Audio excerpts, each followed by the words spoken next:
പ്രസവ നയത്തിൽ പുതിയ ചുവടുവെപ്പ് നടത്തിയിരിക്കുകയാണ് തമിഴ്നാട് സർക്കാർ. മൂന്നാമത്തെ പ്രസവത്തിന് വനിതാ സർക്കാർ ജീവനക്കാർക്ക് ഇനി മുതൽ 365 ദിവസത്തെ ശമ്പളത്തോടെയുള്ള പ്രസവാവധി ലഭിക്കും. മാനവ വിഭവശേഷി മന്ത്രി ഡി ശരത് കുമാറാണ് നിയമസഭയിൽ പുതിയ പ്രഖ്യാപനം നടത്തിയത്. മൂന്നാമത്തെ പ്രസവാവധി 12 ആഴ്ചയായി നേരത്തെ പരിമിതപ്പെടുത്തിയിരുന്നു. ജനസംഖ്യാ നിയന്ത്രണത്തിൽ മുൻപന്തിയിൽ നിൽക്കുന്ന സംസ്ഥാനങ്ങളിൽ ഒന്നാണ് തമിഴ്നാട്. പുതിയ നയം തൊഴിൽ ക്ഷേമവുമായി ബന്ധപ്പെട്ടതാണെങ്കിലും ജനസംഖ്യയിൽ തമിഴ്നാട് വിട്ടുവീഴ്ചകൾക്കൊരുങ്ങുകയാണോ എന്ന ചോദ്യം ഉയരുകയാണ്. സർക്കാരിന്റെ മുൻ ചട്ടക്കൂട് പ്രകാരം വനിതാ സർക്കാർ ജീവനക്കാർക്ക് 2 കുഞ്ഞുങ്ങൾക്ക് 365 ദിവസത്തെ പ്രസവാവധിയും മൂന്നാമത്തെ കുഞ്ഞിന് 12 ആഴ്ചയോ 84 ദിവസവുമാണ് അവധിയായി നൽകിയിരുന്നത്. ശമ്പളത്തോടെയുള്ള അവധിയാണിത്. പുതിയ നയപ്രകാരം മൂന്നാമത്തെ പ്രസവത്തിനും ആദ്യത്തെ 2 കുഞ്ഞുങ്ങൾക്കുമുള്ള അവധി തന്നെ ലഭിക്കും. മുൻ അവധി ദിനങ്ങളെക്കാളും 4 ഇരട്ടിയാണിത്. ജനസംഖ്യാ വർധനവിനുള്ള നടപടിയേക്കാൾ സ്ത്രീക്ഷേമം, സ്ത്രീ ശാക്തീകരണം, തൊഴിൽ, കുടുംബ ഉത്തരവാദിത്തങ്ങൾ സന്തുലിതമാക്കാനുള്ള അവസരം എന്നിവയ്ക്കാണ് പുതിയ നയം മുൻഗണന നൽകുന്നത് എന്ന് സർക്കാർ ചൂണ്ടിക്കാട്ടുന്നു. മൂന്നാം കുട്ടി നയമല്ല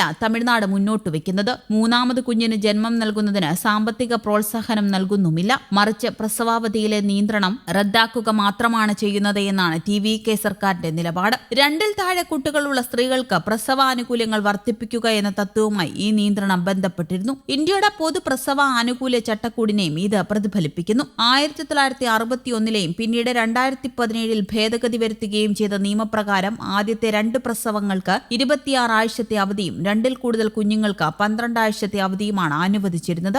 ഇന്ത്യൻ നിയമം മൂന്നാമത്തെ കുഞ്ഞിനെ പ്രസവിക്കുന്നതിൽ നിന്ന് സ്ത്രീകളെ തടയുന്നില്ല. പ്രസവ ആനുകൂല്യങ്ങളും നിഷേധിക്കുന്നില്ല. എന്നാൽ 2ൽ കൂടുതൽ കുഞ്ഞുങ്ങൾക്ക് കുറവ് പ്രസവാവധി മാത്രമേ അനുവദിക്കുന്നുള്ളൂ. ജനസംഖ്യയുമായി ബന്ധപ്പെട്ടാണ് ഈ നിയന്ത്രണം ഏർപ്പെടുത്തിയിരിക്കുന്നത്. തമിഴ്നാടിന്റെ പുതിയ നയം കേന്ദ്ര നയത്തിൽ നിന്ന് വ്യത്യസ്തമാവുകയാണ്. മൂന്നാമത്തെ കുഞ്ഞിനുള്ള ദേശീയ നിയമപരമായ പരിധിക്കപ്പുറത്തേക്ക് തമിഴ്നാടിന്റെ പുതിയ നയം കടന്നു നിൽക്കുന്നു. സർക്കാർ ജീവനക്കാർക്ക് അവരുടേതായ സർവീസ് നിയമങ്ങളുണ്ട്. ഇതിൽ നിന്ന് വ്യത്യസ്തമാണ് പ്രസവാവധി സംബന്ധിച്ച സ്വകാര്യ മേഖലയിലെ നിയമങ്ങൾ. സിവിൽ സർവീസ് നിയമങ്ങളും മറ്റുള്ളവയിൽ നിന്ന് വ്യത്യസ്തമാണ്. അതിനാൽ തന്നെ തമിഴ്നാടിന്റെ പുതിയ നയം പ്രസവാവധിയിലെ ദേശീയ മാറ്റത്തിന് കാരണമാകുന്ന ഒന്നായി കണക്കാക്കാൻ സാധിക്കില്ല. മൂന്നാമത്തെ കുഞ്ഞിന്റെ പ്രസവാവധിയുമായി ബന്ധപ്പെട്ട നിയമ പോരാട്ടത്തിന്റെ ഫലമാണ് സർക്കാരിന്റെ പുതിയ നയം. 2025 കെ ഉമാദേവി വേഴ്സസ് തമിഴ്നാട് സർക്കാർ കേസിൽ മൂന്നാമത്തെ കുഞ്ഞാണ് എന്ന കാരണത്താൽ പ്രസവാനുകൂല്യങ്ങൾ നിഷേധിക്കരുത് എന്ന് സുപ്രീം കോടതി ഉത്തരവിട്ടിരുന്നു. സർക്കാർ സ്കൂളിലെ അധ്യാപികയാണ് സുപ്രീം കോടതിയെ സമീപിച്ചത്.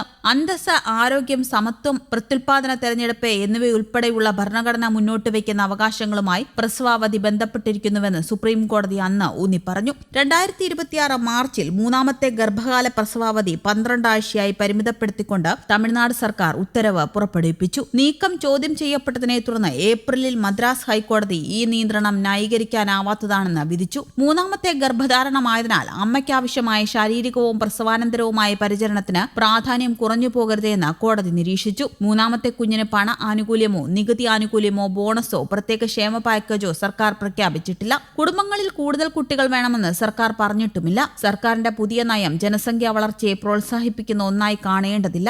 മറിച്ച് പ്രസവാനുകൂല്യങ്ങളുടെ തത്വശാസ്ത്രത്തിലെ ഒരു മാറ്റമായിട്ടാണ് കാണേണ്ടത്. ഒരു സ്ത്രീക്ക് മൂന്നാമത്തെ കുട്ടി ജനിക്കുന്നതിനാൽ രോഗശാന്തി, നവജാത ശിശു സംരക്ഷണം, ജോലിസ്ഥല സംരക്ഷണം എന്നിവയുടെ ആവശ്യകത കുറയുന്നില്ലെന്ന് സർക്കാർ ചൂണ്ടിക്കാട്ടുന്നു. News desk Kerala Kaumudi.